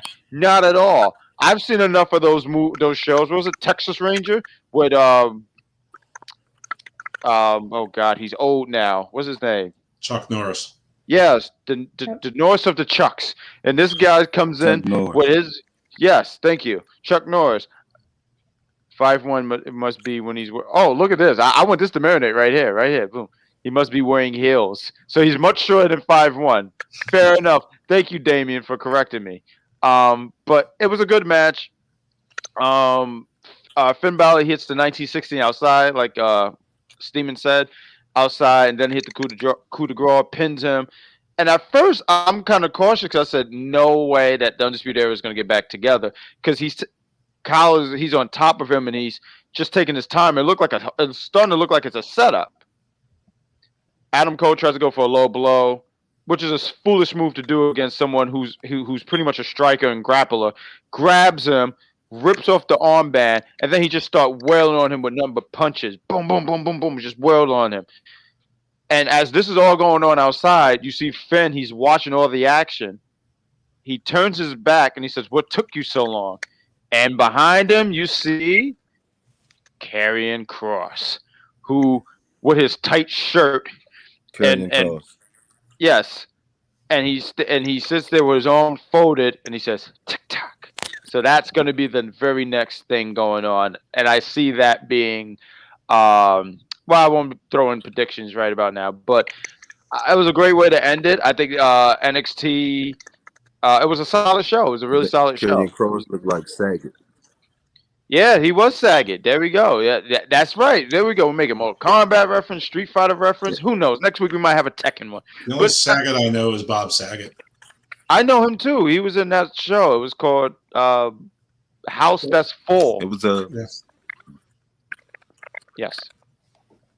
He also did America's Funniest Home Videos for a long time. Yeah, he wears glasses. That's what I know about him. I know him too. And the other guy. Hmm? And the other guy. Oh, I don't know. He played Popeye. I know he played Popeye in the movie, right? No, that was Robin Williams. Oh. That was Robin Williams. Whoops. Well, whoops. Sorry, I can't get them all right. You yam what you yam. All right, so shall we finish up with AEW? Was all yours. Yep, I'm going to give the floor to the sheriff. I think she's feeling very happy about this ending. I am. There's a smile. There we go. Well, semi. So we have the Inner Circle War Council, which is essentially just a press kind of conference to discuss the fact that, as Y2J says, the Inner Circle's falling apart, but he thinks they're smart enough to get through. They just have to strategize and recoup, kind of like they're in a war. Y2J suggests a new member to Inner Circle. A new face could possibly help them out. MJF says no, they should actually just let someone go. Maybe that would help freshen things up. We know his game, but yeah. In walks Sammy Guevara. Y2J does not like this because remember, Y2J said Sammy is dead to him. And so he says, I meant that and you should leave. And Sammy's like, well, I beg of you, just look at the screen. Just let me show you something. This is where things take a turn. As we know, well, they didn't tell us, but we knew, MJF was trying to become the leader of Inner Circle. He shows a video where he's trying to convince Pride and Powerful that they should cut the head off the snake, get rid of Chris Jericho, and let him be the new leader. MJF is like, yeah, didn't want you to find out this way, but okay. And then he calls Pride and Powerful to attack Jericho. They hesitate, mostly because Jericho has a bat and whatnot. But really it's because they're loyal to Jericho and they knew all along. They turn around, they actually attack MJF, so it backfires. They said, we speak to each other every day. Of course we knew what you were doing. We were just waiting for you to hang yourself. And then you did that. Lights go out. In comes Wardlow, FTR, Sean Spears. They attack Pride and Powerful. Well, they attack everybody, but they handcuff Pride and Powerful so that they can't really defend themselves. And then they get rid of Jericho. They beat him up. And then they help MJF up so that he can kind of finish off Jericho with the diamond ring. So Jericho's bleeding. Jericho's bleeding everywhere. After this. And he crawls for the bat. MJF steps on it. He steps on his hand. And then Tully Blanchard gives him the bat. And so MJF has the bat now. Jericho's using MJF's pants to pull him up. You know how that looks when you beat the guy down and now he can't even stand, so he's pulling on your pants. So he's the you can relate all the time. Bleeding on somebody's Burberry again. Happened to me yesterday, truthfully. There you go. Hopefully this didn't happen to you. He took the bat and he beats him in the ribs, and then he beats him in the face, and he knocks him out cold, and then he's just, he's a carcass, so they're dragging him. So did that happen to you, Bad Guy Jack? Yes. Unrelatable. Got it. That's good to Unrelatable. hear. There you go. Yeah, and so they drag it, and then Wardlow like clutches him, and then power bombs off stage. He power bombs like MJF and his crew. MJF and his boys, they stand tall on the stage, and then they won. I'm sorry, I said that wrong. Like they power bombed them off the stage, and then they like stand tall over them, and then that was that. That was the end of the War Council. I liked this. Well, I liked it and I didn't like this. I liked this because they didn't split up MJ and Wardlow because that wouldn't really make a lot of sense at this point. I did not like this because I would have liked to see the Inner Circle break up quickly. Oh, you would like them to actually break up? Yeah, I think it's time. One, I want to see Pride and Powerful do something on their own. Hager do something on his own. Sammy, even though Sammy's not in it, I'd like to see them do something. Well, I know what she's saying there, and I sort of agree. And like I said, that there were the show was half continuation of prior stories and half sort of herky jerky sort of resets. This was a hybrid. It was a little bit of both. And I know exactly what the sheriff was saying, except this was so herky-jerky and so unexpected and so many swerves. And for once, when the lights went out and they came back on, I wasn't disappointed. It wasn't like, who the hell is that? Or who cares? I mean, it wasn't, even though Sean Spears was in one of those before, this was good. This was a lot of fun. This was very unexpected, and yes, it was surprising, and yeah, there was a little bit, too much double crossing there to be believable. But so what? I let the bomb thing go, so I'm certainly going to let this go. So this was herky jerky, but it was good enough and random enough to that it worked for me. I don't know what FTR and Wardlow and Jericho and MJF have in common. I don't remember ever seeing them interact. I don't care. It's fine. It was all good. It's a lot of people. You got Tully.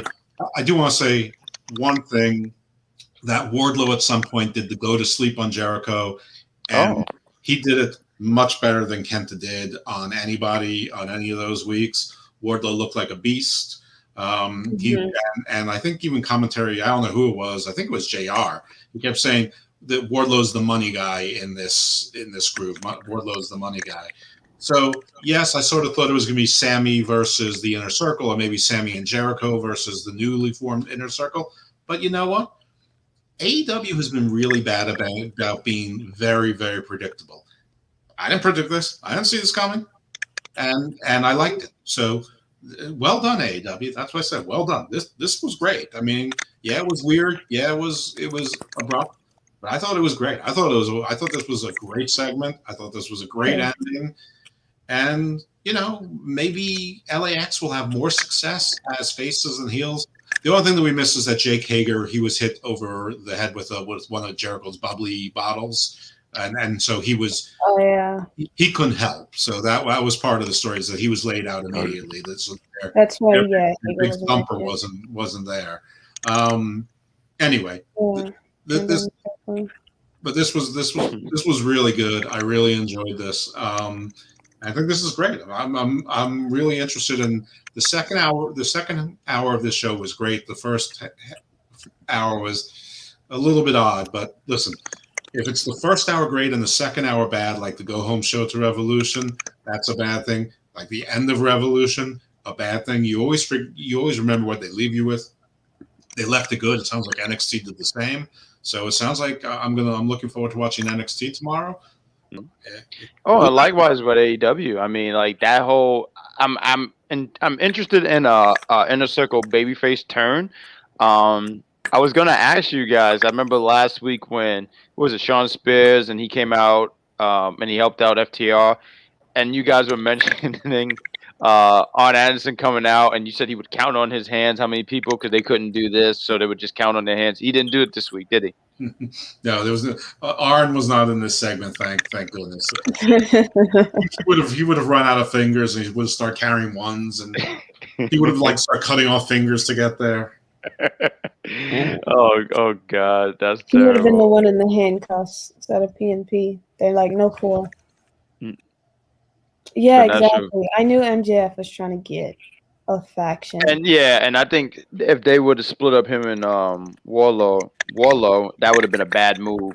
For They just sure. work very well for. I mean, eventually it's going to happen, but you don't have to do that right away. Like, not right now. I just don't think that's the time to be doing it. But I don't know. Any closing words before we promote some shows? Because that's what we do here.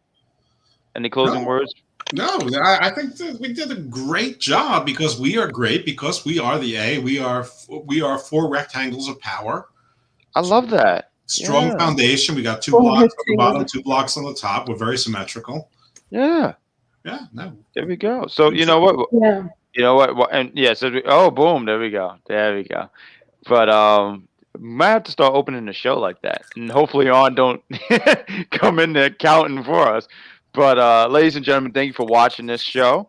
So I don't know if any other show does it, but we're gonna promote all these other shows. So tomorrow,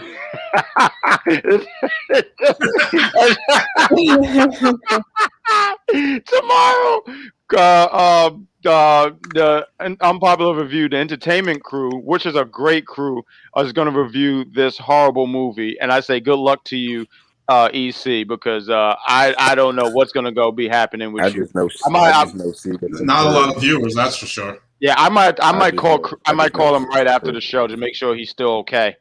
And on Fridays, the executive consultant and That's Okay, and they review SmackDown right after it goes off the air.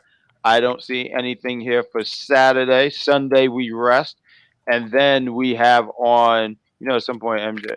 Yeah, absolutely. At some point. Yes. Oh, that's right. And yeah, so hold on. Let me get to that. I got you, bro. I got you. We can't forget Hammerlock Hangover. Oh yeah, no, they're great. They're great. Big Daddy Cool and Evil Dose are a great combination. Matter of fact, do we? Oh, I'm sorry. Let's do it like that. Boom. There we go. Hammerlock Hangover. In all seriousness, as it stands right now, we have a huge guest on Hammerlock Hangover. I don't want to say who it is because I'm worried it's going to end up being a no-show. But if it shows up, this is a huge guest, and it will lead to further huge guests. And we will actually get a scoop off of any podcast that I'm aware of. So I don't want to build it up too much, but I'm building it up. Just know that I've got my fingers crossed on this one. Me too. So yes, Kevin, we do go through the comments. Yeah, that's what we do. Yes, indeed. And on Monday nights, you get to see Big Daddy Cool and the Cocaine Man himself, David Sanderson, as they review Raw as soon as it go off the air. On Tuesdays, there's a review show. Don't have a girlfriend. Well, there you go. We review Black Lightning. We review it that Monday, and then we post it on Tuesday. So tune in for that. And there is a movie. I saw a movie on here. I'm trying to look for because they're having a movie on Tuesday. And here we go. It's going to be an Austin movie. Look at him, all bald and with a gun. What was that? Tactical Force. Never heard of this movie. And it's going to be that. It's going to be playing on 3/16 day. I when he said that, it made me think of that time when Santino Marella he did that mock version of Amy Winehouse song, and he said they tried to make me watch The Condemn, and I said no. It's a sad fact. The Stone Cold cannot act. He should go. He said something. I give it 0 stars. They tried to make me watch The Condemn, and I said no. Thank you, everybody. That's what he said, and then his music played. That used to be my ringtone waking up. It was hilarious. Can I plug Garden of Doom right now?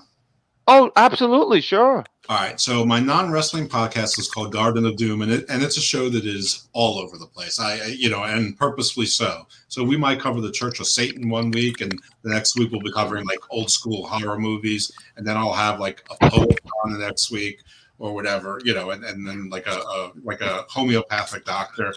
Well, this week we are starting a series which we're going to do probably once every month and a half, and we are reviewing all of the original series of Land of the Lost.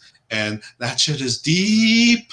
So we're going to start this week with episodes 1 through 6. We have an all-star panel, including a real Hollywood producer who's worked on Benjamin Button, the Scorpio, that movie on Netflix with Tom Holland in it that was on a couple months ago.